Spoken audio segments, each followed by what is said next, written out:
শুনে যারা সহ্য করতে পারছি না ভগবান। এই জন্য আমি হলাম অপরাধের অপরাধী ভগবান। আমি হলাম আমাকে দুষ্ট বেঁধে দেখেও ঘৃণা না করে আমাকে কাছে টেনে নিয়েছিল, আমাকে আপন করেছিল। আমি তাকে অহংকারে বন্ধ হয়ে একা নারী পথের মধ্যে ছেড়ে দিয়েছি। আর আমি তাকে আপন করতে চেয়েছিলাম, সেই জন্য আমাকে আপন না করে আমাকে লাঞ্ছিত অপমানিত করে আমাকে মনে খান হবে আমাকে তাড়িয়ে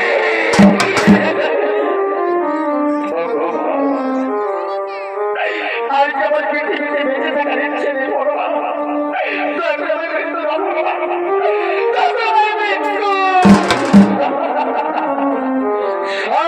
মহামণি গণেশ তুমি একদিন ছিলে পৃথিবীর প্রতাপশালী রাজা। সেদিন রাজস্ব করবে তুমি কাউকে কিনতে পারবে না। তোমার নেশার পেশা ছিল জুহা, সুরা, নারী নিয়ে খেলা। হয়েছে তুমি অহংকারী। এই অপরাধের জন্য আমি তোমার অভিসম্পাদ করেছিলাম। আমি কি কোনদিন মহাভাব থেকে মুক্তি পাবো?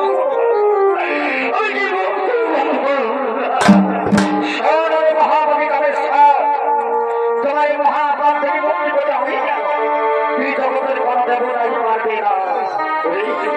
অহংকার মতো হয়ে তুমি চিনতে পারে না যে হতভাগী নারী তোমাকে আপন করতে চেয়েছিল, তাকে তুমি আপন না করে অহংকারে মতো হয়ে নারী মধ্যে মধ্যে ছেড়ে দিয়েছ। তুমি তাকে ভুলে গিয়েছো, কিন্তু জানিস মহাভাবী কামেশ্বর সেই হতভাগী নারী আগে পর্যন্ত তোমাকে ভুলে নেই। সেই অভাগী নারী আগে পর্যন্ত তোমার অনুসন্ধান করতে করতে বহু রাজ্য, এমনকি বহু জল জঙ্গল পাহাড় মরুভূমি বছর ধরে কাঁদতে চলেছে। জানিস মহাভাবী কামেশ্বর সেই হতভাগিনী দিবা রাত্রি চোখের জল থেকে এই পৃথিবীতে মহান পবিত্র নদী হয়েছে, যার নাম হল মহান পবিত্র নর্মদা নদী। তোমার পূজা আসছো সেভাবে তোমার পূজা দিতে দয়া করে দয়া করে আমার আশীর্বাদ করুন ভগবান। আমি যেন অবিলম্বে যেতে পারি সেই পৃথিবীর মহাপবিত্র নর্মদা নদীতে। আমি যেন অবিলম্বে যেতে আমি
অধিকার ত্যাগের মুখে আমি তোমাকে কত রাজ আমি তো তোমার রাজ্যে রাজা আমি তো তোমার জীবনে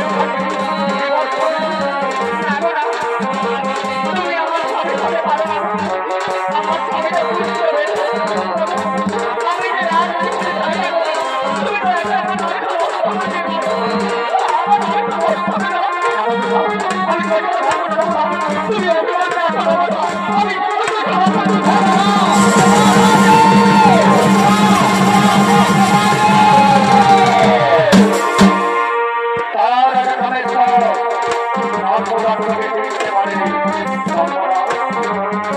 I'm